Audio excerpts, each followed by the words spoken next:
नमस्कार दोस्तों, इन्फ्राटॉक्स के एक नए एपिसोड में आपका स्वागत है। तो चलिए शुरू करते हैं। पहली खबर की शुरुआत करते हैं महाराष्ट्र से, जहां पर दोस्तों महाराष्ट्र सरकार के द्वारा 209 करोड़ रुपीस एलोकेट कर दिए गए हैं अकोला एयरपोर्ट एक्सपेंशन के लिए। और ये कह सकते हैं कि कई सालों के वेट के बाद ये एयरपोर्ट आगे बढ़ पाएगा।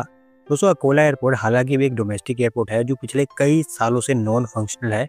2008 के आसपास इसका रिनोवेशन भी किया गया था। 1.5-2 करोड़ रुपीस यहाँ पर खर्च किए गए थे, लेकिन उसके बाद भी यहाँ पर रेगुलर फ्लाइट्स कभी स्टार्ट हो ही नहीं पाई।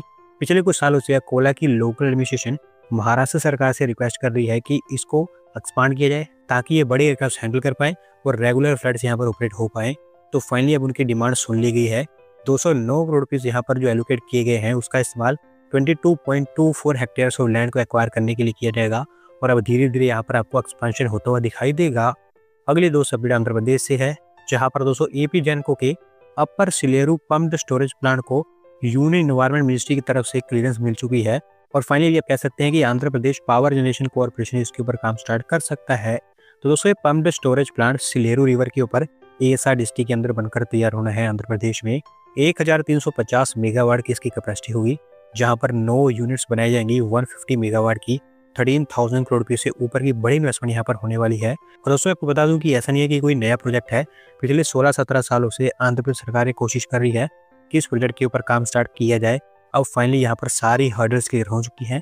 अगर कोई इशू नहीं आता है तो अगर 4-5 सालों के अंदर अंदर आपको ये बनता हुआ दिखाई देगा।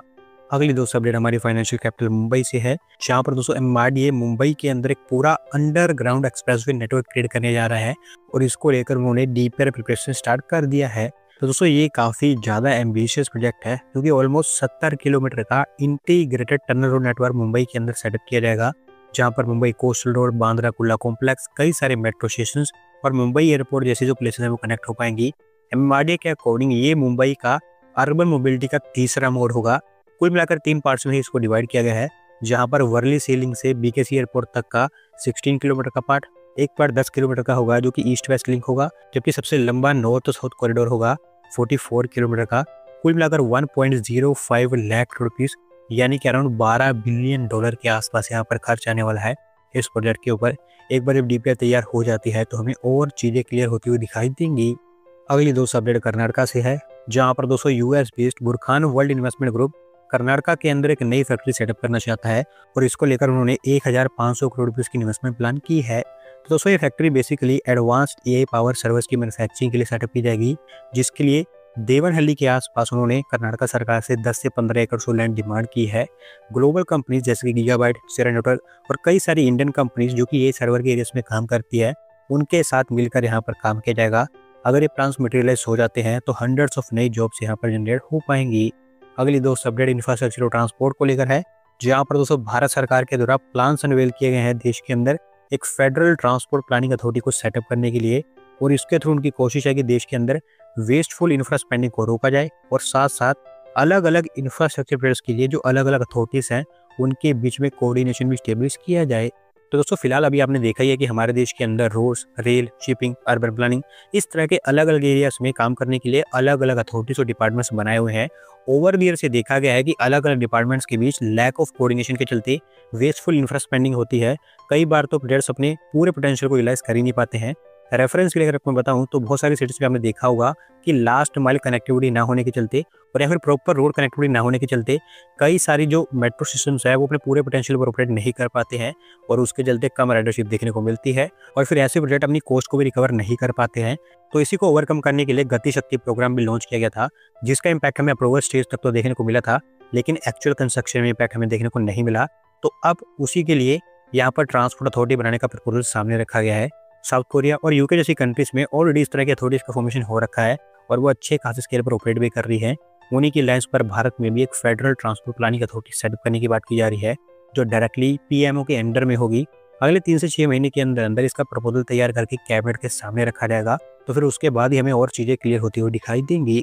अगली दोस्त अपडेट उत्तर प्रदेश से है, जहां पर दोस्तों यूपी सरकार के द्वारा एक रोबोटिक्स पार्क अप्रूव कर दिया गया है प्रयागराज के लिए और से बताया गया है कि 1 हेक्टेयर्स ऑफ एरिया में ये बनकर तैयार होगा। तो दोस्तों ये रोबोटिक्स पार्क सीएम वैश्विक नगर उद्यान योजना का पार्ट होगा, जिसे मेनली डिस्प्लेस और एग्जीबिशन, इसके अलावा लर्निंग सेंटर के रूप में इस्तेमाल किया जाएगा। 20 करोड़ रुपये के आसपास यहाँ पर खर्चा आने वाला है और अगले साल के अंदर अंदर आपको ये बनता हुआ दिखाई देगा। अगली दोस्तों अपडेट नोएडा से है, जहां पर दोस्तों south Korean electronic giants LG corporation Noida के अंदर एक नया ग्लोबल कैपेबिलिटी सेंटर सेटअप करने जा रहा है और इसके लिए वो 1000 करोड़ रुपीज की बड़ी इन्वेस्टमेंट करेंगे। तो दोस्तों एक ग्लोबल कैपेबिलिटी सेंटर एक state of the art hub होगा एडवांस इनोवेशन और टेक्नोलॉजी डेवलपमेंट के लिए, जो एलजी के लिए एक R&D सेंटर का भी काम करेगा। नोएडा फेज 2 इंडस्ट्रियल एरिया में बनकर तैयार होना है। 7 एकड़ की एरिया में लैंड वगैरह यहाँ पर इनको देने की कवायद स्टार्ट हो चुकी है। एक बार जब ये तैयार हो जाता है तो 500 के आसपास जॉब्स यहाँ पर जनरेट होंगी, जिसमें से 90% से ज़्यादा जॉब्स लोकल लोगों के लिए होंगी।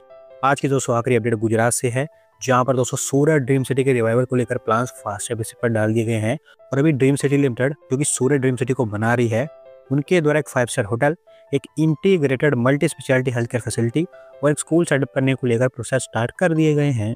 दोस्तों सूरत ड्रीम सिटी अभी उस लेवल तक ग्रो नहीं कर पाई है जिस लेवल पर गिफ्ट सिटी या फिर धुलेरा ग्रो कर रही है, क्योंकि अभी उस लेवल का कुछ इसने अचीव किया नहीं है। और क्योंकि सूरत डायमंड बोर्स जो कि इस प्रोजेक्ट का मेन हाईलाइट था वो ही स्ट्रगल कर रहा है, तो पूरी सिटी को स्ट्रगल करना ही था। लेकिन रिसेंटली अभी डिसाइड ये किया गया था कि इसको भी अब गिफ्ट सिटी की लेंस पर तैयार किया जाएगा और एक नया 700 हेक्टेयर का मास्टर प्लान भी यहाँ पर दिया गया था। उसी प्लान के अंतर्गत अब यहाँ पर काम स्टार्ट किए जा रहे हैं, जिसमें एक स्कूल, एक हेल्थ केयर फैसिलिटी और एक 5 स्टार होटल को लेकर टेंडरिंग स्टार्ट हो चुकी है। उम्मीद यही है कि सूरत डायमंड सिटी हमें रिवाइव होती हुई दिखाई देगी। दोस्तों आज की वीडियो में बस इतना ही। अगर आप अपनी तरफ से अपडेट सबमिट करना चाहते हैं तो डिस्क्रिप्शन में दिए गए लिंक पर क्लिक करके सबमिट कर सकते हैं। और अगर आज की वीडियो पसंद आई हो तो वीडियो को लाइक करें, चैनल को सब्सक्राइब करें। धन्यवाद वीडियो को देखने के लिए।